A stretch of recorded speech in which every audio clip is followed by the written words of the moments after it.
never slow up, no I don't take shit. I got no love for the fakeness. If you wanna play tough and wanna hate this, I'll always show up.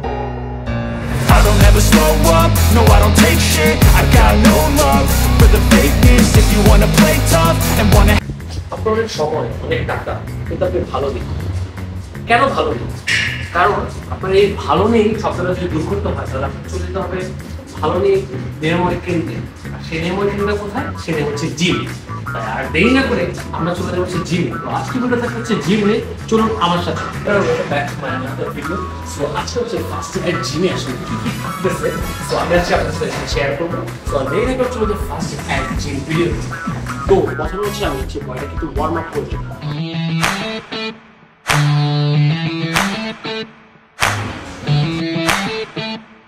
তো warm up করতে করতে অবস্থা খারাপ হয়ে গেছে তো তারপর চলে যাওয়া যাক অন্য সেকশন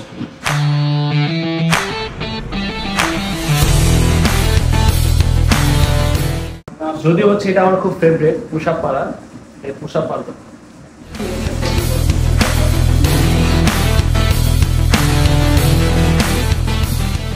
তো 20টা মাইরা অবস্থা খারাপ হয়ে গেছে সব তো মারা শেষ আসলে আমার সবচেয়ে ফেভারিট মানে একদম বলা যায় আর কি এখন পর্যন্ত যতগুলো আর কি আমি যতগুলো জানি আর কি সবারই অলমোস্ট ফেভারিট সেটা হচ্ছে পুল আপ বার এখন হচ্ছে আমি পুল আপ বার মারবো পুশ আপ মারা শেষ এখন পুল আপ বার মারতে আসলে কি এরকম এনার্জি যায় এটা আসলে ফেস করা যায়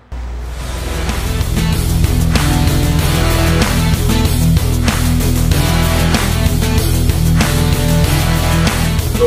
পুল আপ বার মারা শেষ এখন অলমোস্ট প্রায় 3 সেট মেরে ফেলছি 30টার মতো তো যদি কখন দিনকে আপনি হেভি ব্যায়াম করা যাবে ইনস্ট্রাকশন অলরেডি বলে দিচ্ছে তাই হেভি ব্যায়াম করতেছিলেন তো আজকে কিন্তু ফার্স্ট ডে নর্মাল বেসিক যেগুলো আর কি ইনস্ট্রাক্টর বলে দিচ্ছে ওইগুলো আসলে করবো এর বাইরে আপাতত করতেছি না অলরেডি মানে 3 মাসের আগে তো পুল আপ মারাও শেষ এখন হচ্ছে চেস্টে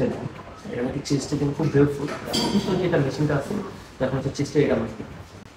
যদি আপনি বেশি ওয়েটটা মারতে না করছে মাত্র 20 কেজিটা মারতে বলছে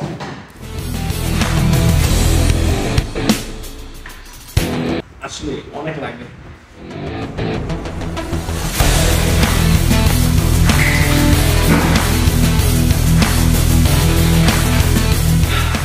তো এখন হচ্ছে আমাকে এই বড় বড় দুটো 3 কেজি সাইজের দুইটা বলা দিচ্ছে আর কি 6 কেজি অলরেডি বলা যায় তো এটা দিয়ে হচ্ছে আমাকে হবে এখানে শরীরের জন্য অনেক গুরুত্বপূর্ণ তাই দেখি না আমার আসলে কি উপকার হয় অনেক হেভি আসলে কীভাবে মাছ প্রথম দিনে এটা আসলে বিরক্ত লাগে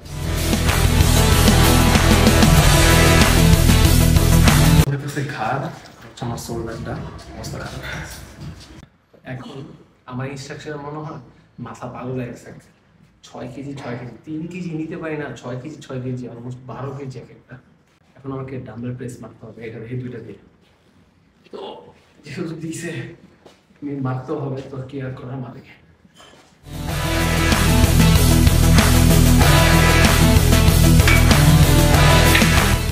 প্রায় 10টা মারতে আমার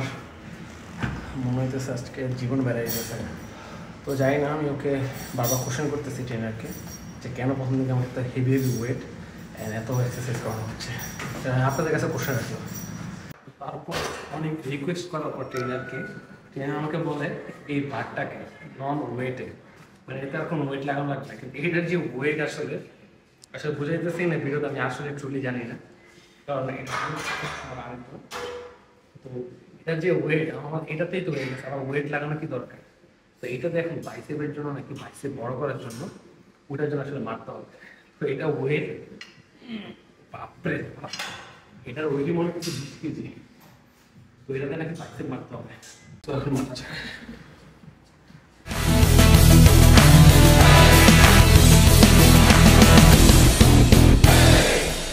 আসলে এটা আসলে কাজ করতেছে ফিল পাইতেছে আমি আসলে ট্রুলি ওটা মারা শেষ মানে একটা পর একটা আমাকে মারা গেছে অলমোস্ট 1 আওয়ার হয়ে গেছে বলছে এখন আমাকে বলছে 5 কেজি দিয়ে আছে বেসিক তো যদি আমার ফার্স্ট টাইম আছে আমার কাছে 5 কেজি আমার কাছে মনে হইতেছে মনে হয় 50 কেজি সমান তো এখন এটা নাকি বাইসেপের জন্য এই ডাম্বেলটা মারতে হবে জাস্ট নর্মাল বলছে যে এটা আমার মনে হয় 2 সেট করে মারাইছে যে এগুলো 1 সেট মারলে আমার হবে সো মারা যাক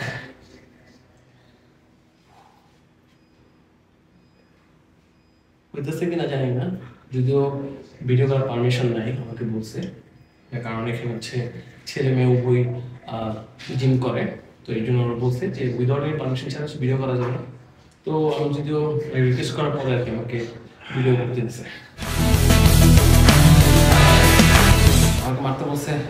10 কষ্ট করে 20টা, কিন্তু আমি 7-8টা মারার পরে আমার হাত খুলে বয়ে যেতেছে।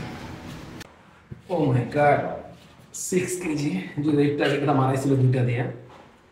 এখন আমার হাতটা পুরো ব্যথা, মানে ব্যথা হয়ে গেছে। আর এটা নাই বলি, তখন এটা দিয়ে আর কি আমাকে বলতেছে যে বাইসেপ মারছস, তোকে এখন ট্রাইসেপ দিয়ে মারতে হবে, ট্রাইসেপের জন্য। তো ট্রাইসেপের জন্য মারবো। তো এটা আমার হাত ঢুকে গেছে। আমি তো যদি দেখাই হাত, মানে আমার হাত লক করে মারতে হবে, কিন্তু উনি বলতেছে আমার এইখানে লাগবে, কিন্তু আসলে আমার লাগতেছে করে নিজেও জানি। তো ট্রাই করি।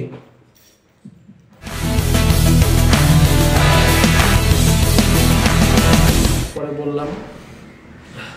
তো আমি রিল্যাক্স করলাম যে আসলে দ্বিতীয়বার আর কি মারছি, তার আগে আমাকে একটা ট্রাই, মানে প্রত্যেকটা একবার করে আমাকে দেখাই দিছে। তো আমাকে বললো যে আচ্ছা আস্তে আস্তে মারতে মারতে তারপর পারফেক্ট পজিশনে আসবে আর কি। তো দেখা যাক, আমাকে 90 ডেজের চ্যালেঞ্জ দিছে আর কি, আমাকে একটা ট্রান্সফরমেশন চেঞ্জ করে দিবে। তো জানি না বাকিটা আসলে আল্লাহ জানে কি হয়। তো অবশেষে ফাইনালি আসলে আমাকে বলতেছে তোর আর একটা সেট আছে আর কি, সে হচ্ছে স্কট। তুই যদি ফ্রি স্কটটা যদি মানুষ আজকে ছুটি,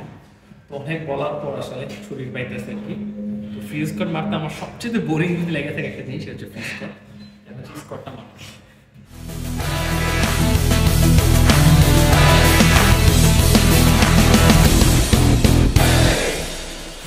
আসলে 5টা মায়ের আমার অবস্থা খারাপ হয়ে গেছে, মানে হাতটার মতো অবস্থা না, মনে হচ্ছে যে আমার সুপারগুলো পার্ট খাই দিচ্ছে এমন একটা অবস্থা। সো এবার আজকে ভিডিও হচ্ছে এই পর্যন্ত। সো আসলে ভিডিওটা জানি না কেমন ভালো লাগছে আর কি, যদিও প্রথম দিনে যে অভিজ্ঞতাটা শেয়ার করলাম, মানে আমার অবস্থা খারাপ লাগেছে। আমি যদি আমি বর্তমানে ভালো নেই, ভালো ছিলাম কিছুক্ষণ আগেও, অলমোস্ট 1 ঘন্টা আগে, তো 1 ঘন্টা পরে আমার অবস্থা খারাপ হয়ে গেছে।